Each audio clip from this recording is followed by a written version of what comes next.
Greetings, everyone. Truth Search here again. I thought I'd do a couple of videos on the Jesus myth theory, my take on it. And I want to take this video to just simply summarize it. And then in the following videos, I want to show you a few things. So my take is more like Earl Doherty's take, because that's basically what I agree with. Right. So what I want to do is just basically explain to you what the Jesus myth theory is, in my opinion, my take on it, and then I'll tell you a few neat things in upcoming videos, evidence that will back up these claims. Cool.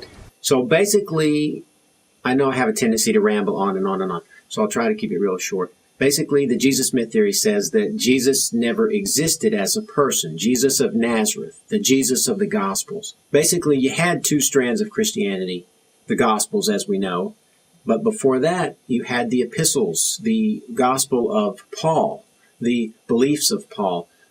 Doherty calls that the Jerusalem tradition. Then you have the Gospel tradition that came along later. So the earliest Christians, we see their beliefs displayed in the epistles. And so their beliefs went something like this. They believed in a heavenly Jesus, because Jesus was believed to be the Son of God.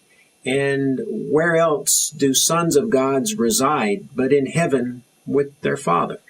And they believed that this Jesus had been crucified, had been killed in either the indefinite past or before the world was made, or shortly around the time when the world was actually created, but certainly long, long before the first century. They believed that Jesus descended through the 7 levels of heaven and was crucified in the lowest level by the demons that inhabited that level. Jesus took on the appearance of a man. He didn't become a real man. He took on the appearance of a man, the likeness of a man. He looked like a man. The reason he did that is so he could trick the demons into killing him. Because if they had known he was the Son of God, they would never have killed him, because then that would have initiated God's plan of salvation.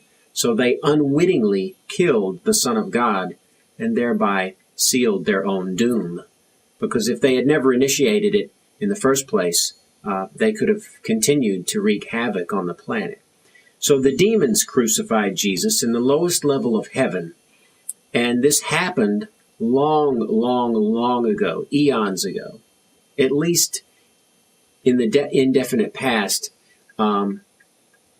so that it was a done deal.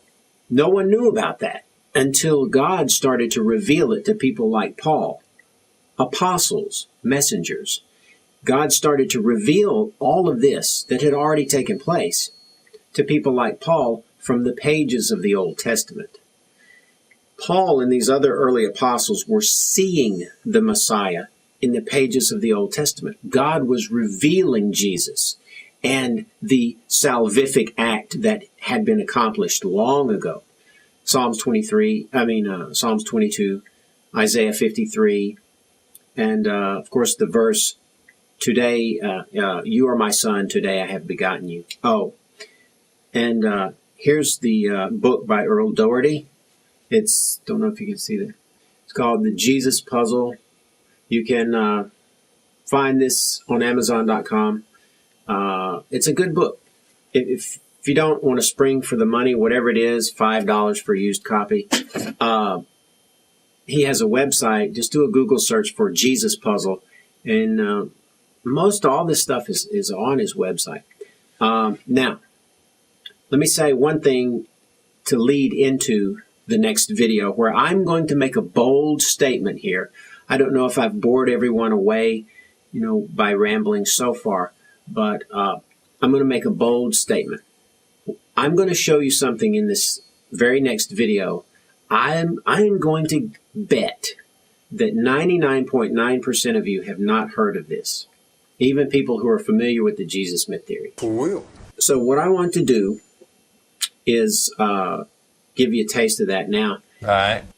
If the early Christians believed in a Jesus who had always been in heaven with God, had never been on earth, had never been seen physically by anybody, never lived a life on earth, was always in heaven, he descended, got killed, God raised him from the dead, he went back up, and he's now at the right hand of God. He's always been there. And if the early Christians believed that he was coming to earth at the end of time to take all the believers to heaven, that appearance on earth, in their minds, would be a first appearance. And, of course, a last appearance. A first, last, and only appearance. So what I want to do in this next video is I want to examine all of the references to Jesus' second coming that we can find in the epistles. Because we already know the Gospels, Mark, Matthew, John, and Luke, as well as Acts, speak of an earthly Jesus. So I'm not going to look in those because we already know the Orthodox version. But what I want to do is look and see how the epistle writers referred to Jesus' appearance on earth. Do they speak of it as a return? Do they speak of it as a second coming? So I'm going to look at over 40 different passages that spans 14 different New Testament writers. And we're going to see if these early Christians of the first century referred to Jesus' second coming as a second coming, or if they didn't. So, if you'll stick around with me, I think I'm going to be able to explain this Jesus myth theory stuff in a clear and easy to understand way. So without any further hesitation, let's take a look at how the early Christians viewed Jesus' second coming.